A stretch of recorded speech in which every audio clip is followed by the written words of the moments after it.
jalagabe hami do mangalehon patukedan budaya ontu nambo ke Wulandari dohot dongan saluhutna.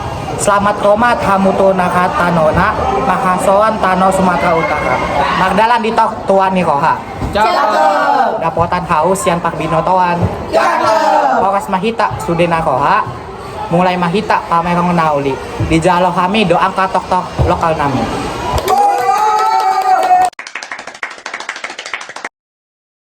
Tidak, atok permusik nami, baik kamu maju lagu Sinanggar Tullo, baik musike.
Legenda Danau Toba. Dahulu kala, hiduplah seorang petani muda yatim piatu bernama Toba di sebuah lembah di Sumatera Utara. Ia tinggal sebatang kara dan menghidupi diri dengan menggarap ladang serta memancing di sungai dekat gubuknya. Suatu hari, saat memancing, kail Toba disambar ikan mas besar bersisik kuning keemasan. Anehnya, ikan itu berubah menjadi seorang gadis jelita, seorang putri yang dikutuk menjadi ikan. Putri itu berterima kasih kepada Toba karena telah melepaskan kutukannya. Toba terpesona dan jatuh cinta dengan kecantikan putri itu, lalu melamar. Sang putri setuju menikah dengan syarat penting. Toba tidak boleh menceritakan kepada siapapun bahwa istrinya adalah jelmaan ikan. Toba berjanji menjaga rahasia itu. Mereka menikah dan hidup bahagia. Lalu dikaruniai seorang anak laki-laki bernama Samosir. Samosir tumbuh sehat, tetapi sedikit nakal dengan nafsu makan besar. Suatu hari, sang ibu meminta Samosir mengantarkan bekal makan siang ke ladang Toba. Di tengah jalan, Samosir lapar dan melanggar perintah ibunya, memakan sebagian besar bekal ayahnya. Toba yang lapar dan lelah sangat marah melihat bekal tinggal sedikit. Dalam amarah, Toba menghardik Samosir. "Dasar anak tak tahu diuntung. Memang kau keturunan ikan."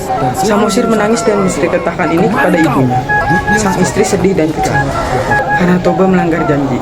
Seketika, ia memegang tangan Samosir dan lari dari bekas pijakan kaki mereka, menyembur ke air deras tak terbendung. Disertai badai dan hujan lebat, air meluap. Sang istri kembali jadi ikan raksasa dan melompat ke air bah. Toba tenggelam, daerah itu tergenang membentuk Danau Toba. Pulau Samosir terbentuk dari tempat Samosir berdiri menyelamatkan diri di tengah danau. Begitulah legenda asal-usul Danau Toba dan Pulau Samosir, keajaiban alam di Sumatera Utara, Indonesia. Kisah Toba dan istrinya yang berubah menjadi ikan menunjukkan betapa pentingnya menjaga janji dan kesetiaan. Pelanggaran janji Toba membawa akibat besar yang mengubah lanskap menjadi danau indah dengan pulau di tengahnya. Samosir yang selamat menjadi pengingat akan kejadian dahsyat itu.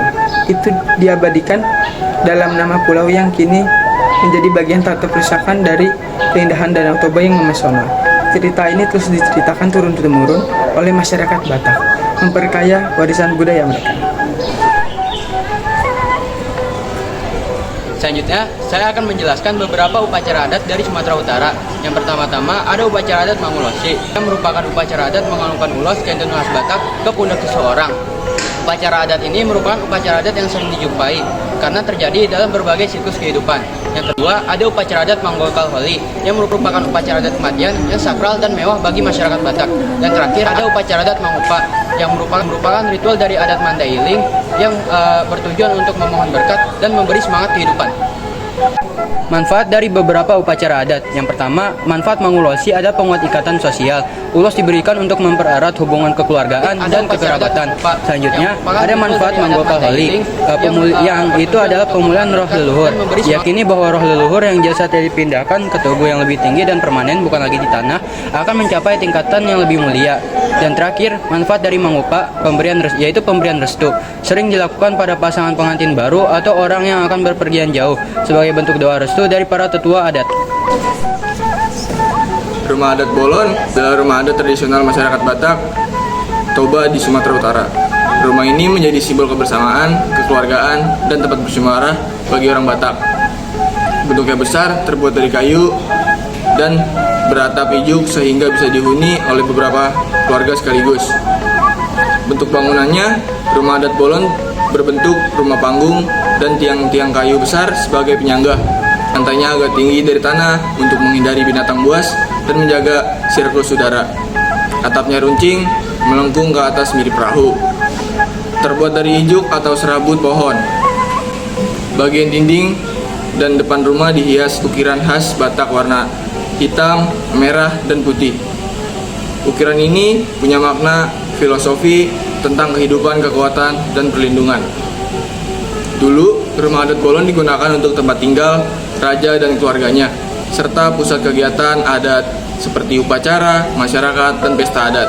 Makna filosofi rumah Bolon Mel merupakan salah satu pisau yang berasal dari Pulau Sumatera Utara, khususnya dari suku Batak. Pisau hisalan merupakan pisau yang unik. Bentuk pisaunya memiliki taring gigi singa yang berada di ekor pisau. Singa ini sangat berguna bagi suku Batak untuk kepentingan berburu. Pisau hisalan juga merupakan pisau yang memiliki budaya yang sangat tinggi. Pisau ini memiliki budaya tinggi karena sering dipakai di adat istiadat dan acara-acara suku Batak.